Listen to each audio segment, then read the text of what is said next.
Hello and welcome back to Albion Online, where we talk about life and play Albion Online. And today I want to talk to you about how everything in life is your fault. And if you want to be at the top of the food chain in life, there's a few different things you can do. You can try to be like the alpha dog, you can be the wolf leading the pack, you can be the lion that's the king of the Africa, or you can just take responsibility for your life. Now, we can't all necessarily be the top dog in the pack, and we're not all supposed to be, but we can all take responsibility for our life.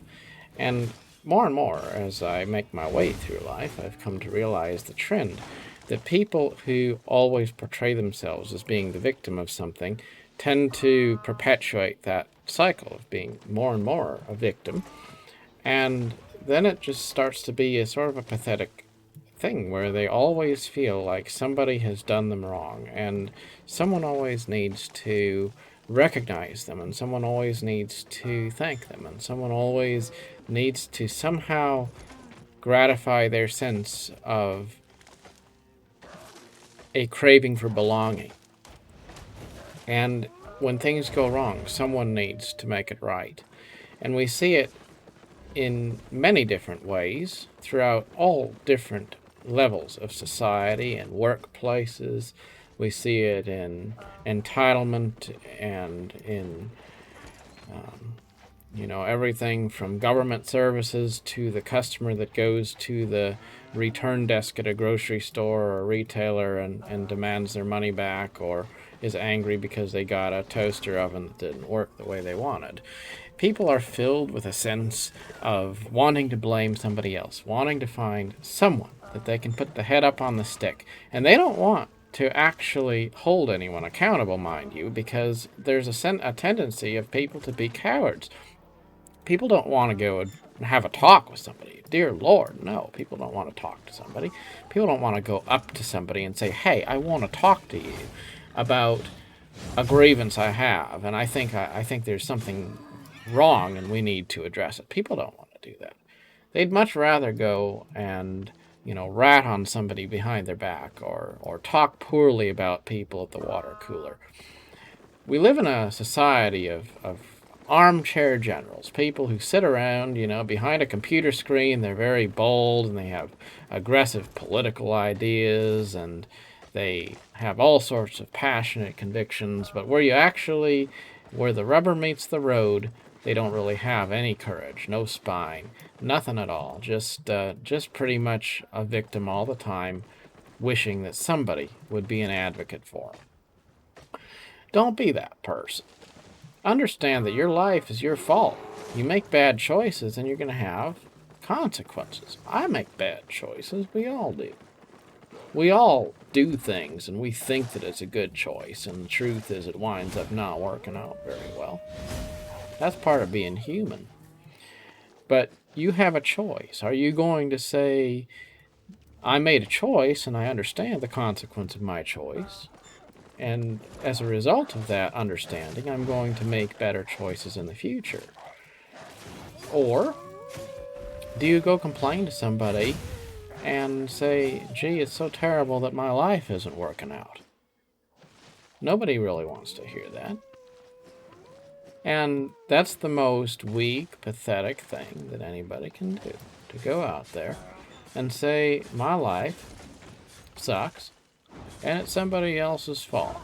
Well, you know what? Everybody's in that boat. Everybody. I don't care how much money you make. I don't care what your job is. I don't care what your relationships look like. Don't care what your level of accomplishments are. Doesn't matter what your IQ is. No matter who you are, we all are in situations where we make mistakes, where we have consequence for our actions.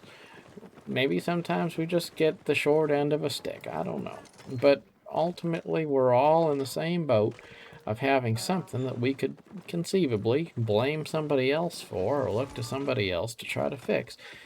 Or we can just take responsibility and say, this is my life. And I'm going to do everything in my power to protect my interests and to position myself in a way that will set me up for success. And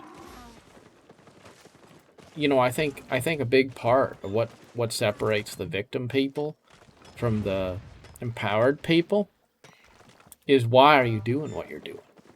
Because if you're living your life so that you can leave something for other people, so that you can live your life well and then leave it better than you found it. If your end game goal is to invest in other people and invest in the world being a better place, well, do you really care if somebody looks at you funny or somebody treats you a little bit outside of the parameters of the way you want to be treated?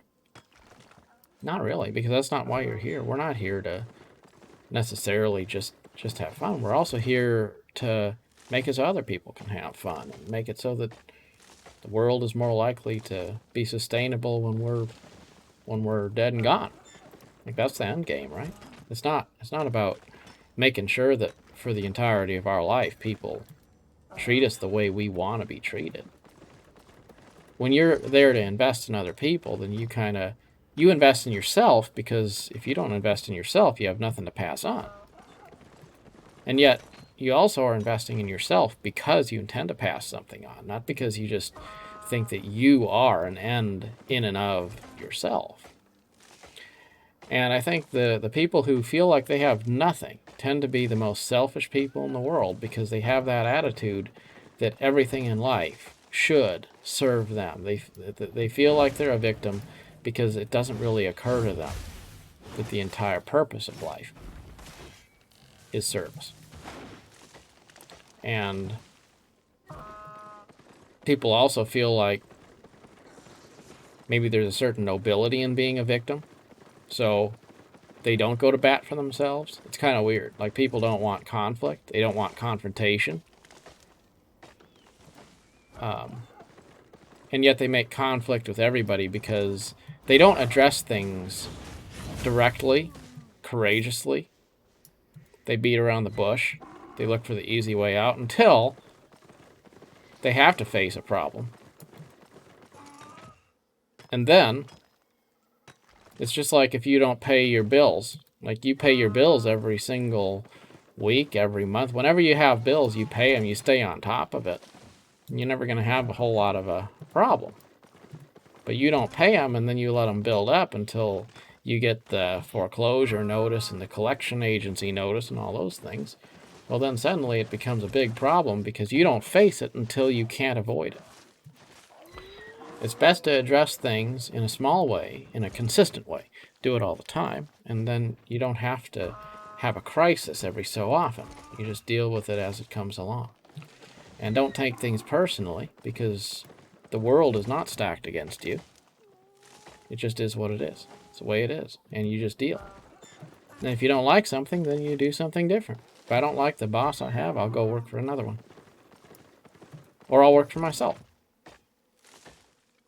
If I don't like a hobby, I'll pick a different one. If I don't like the results I'm getting in my life, then I'll do something different. See, it's just that simple. If I put myself in a position where I'm not having a good time, then I need to change my mind, or I need to change my life. And if I'm not willing to do either of those things, then I guess I might as well just suck it up and deal. Any of the above will work. So just understand, don't be a victim. And you may not be the strongest person, physically, or in terms of stature, or in terms of disposition. You don't have to be. Just be a person who's accountable for your actions. Don't make excuses. And be courageous enough to deal with problems straight up, right away, instead of always putting them off for a later hour. Thank you very much for watching. Good night.